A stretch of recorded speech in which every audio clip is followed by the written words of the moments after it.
What's up, guys? So I'm going to go ahead and do two videos that I get the most questions on for sure, and that's from a lot of beginner riders who don't really know what bike to look at, like whether what brand or what dimensions and stuff on all the parts. I understand it can be really confusing just jumping straight into it, buying your first bike. So hopefully this video will clear up a lot of those questions. Also, I apologize. I'm filming under an underpass right now. I couldn't really find anywhere else to film that was relatively quiet, and there weren't a bunch of people walking around, so this is where I'm going to do it. I'm also working on trying to get a new camera, and hopefully that'll happen soon, and if these videos work out well, that'll help a little bit also. Okay, so the two videos I'm going to do are what types of bikes, so like kind of what dimensions on the bikes, how tall, how short, how long, short, all that types of stuff. For dirt jumping, riding street, park, whatever, or and then versus what brands. So I'm going to go ahead and talk about, for this video, the specific like dimensions on bikes you want to look for depending on what kind of riding you're going to want to do. And then the second video is going to be what brands you should look at for each of those bikes. So here we go.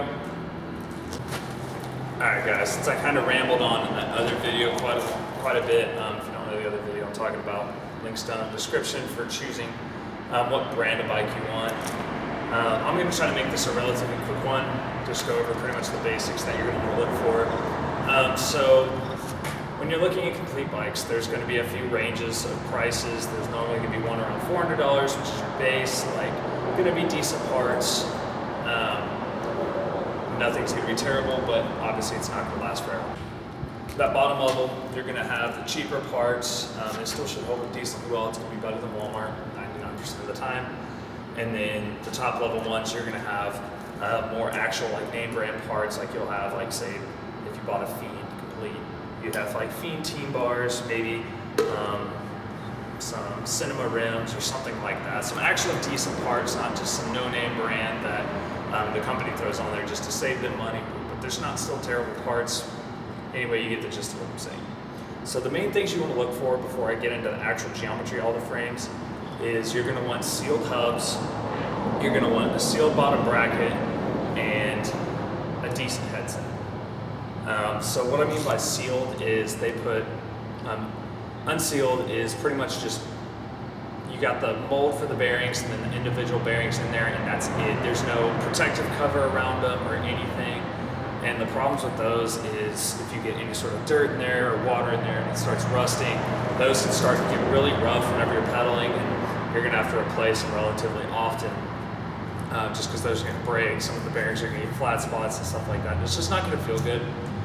It's a relatively cheap upgrade, so definitely spend a little bit of extra money and get those. I'd say that's an essential thing to have.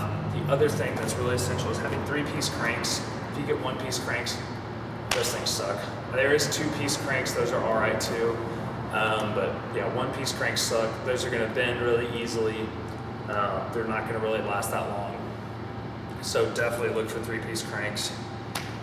And then if you can, I'm going to leave that out. I was going to say get double wall rims. If you weigh over like 120 pounds and you're actually doing drops and stuff like that, you're doing relatively bigger stuff, go ahead and get double wall rims if you can. It's not essential, but they're definitely going to last a lot longer. If you weigh like under 100 pounds, single wall rims should be fine for you. Okay, so now getting into the actual geometry of the bike. So there's, I'd say, maybe 3 or 4 different disciplines. Flatland, which is a complete different style of what you're going to want to look for. I honestly don't know the first thing about flatland bikes, so I'm not even going to get into that. If you don't know what a flatland bike looks like, go ahead and Google it. They look like BMX bikes, but they're very, very different. So you got park, you got street, and you got dirt jumps. So those are the main 3 that I'm going to talk about. So the main gist of it is that for park and, alright, so I'd say you got short end parts, so like these, so say the forks, frame, and I'd say the bars are the main difference. For the forks on a street bike, they're going to be a little shorter, so I have a 25mm offset, opposed to dirt bikes for dirt jumps are going to have 32mm, and then park, you can go somewhere in between. It really just depends on how aggressively you ride or how flowy you ride. So I'd say you're gonna have street on like a lot smaller bike. So for street, you're gonna have a lot smaller bike, a lot easier to whip around because you're doing all your tricks like off a bunny hop or off a rail and stuff. You just want to be able to maneuver the bike around a lot faster than a dirt jump bike. A dirt jump, you're gonna have all that air time, so it feels good to have a little bit longer bike. It's a little more sturdy whenever you're going fast, going down landings and takeoffs. So essentially the gist of it is you're gonna want longer forks for dirt jumps and shorter forks for street. Bars and frame, that really is 100% up to how tall you are. So I'm 6'1", I ride a 21-inch top tube and it's perfect. So honestly, if you don't know what top tube you should ride, just go ahead and Google it. I think I found a forum a while ago that has like recommendations on top tube height for BMX bikes if you don't know what to ride. So based on your height, go ahead and go look that up, you'll find out. I'd say if you're like 5'5", maybe 20 and a half, I wouldn't say really go under 20 once you're like fully grown. Whenever you're still a kid, you're pretty small if you're buying this for your kid or something like that. Definitely look around 20 to 19, or if they're pretty young, maybe an 18-inch BMX complete. So last thing to get into really is this is a big deal for me, and I didn't really realize it until I got into riding like 2 bikes in. So as you can see, my sprocket is on the left side of my bike, and that's because I grind on the right hand side. I do have the front left peg, but that's just for switch smiths.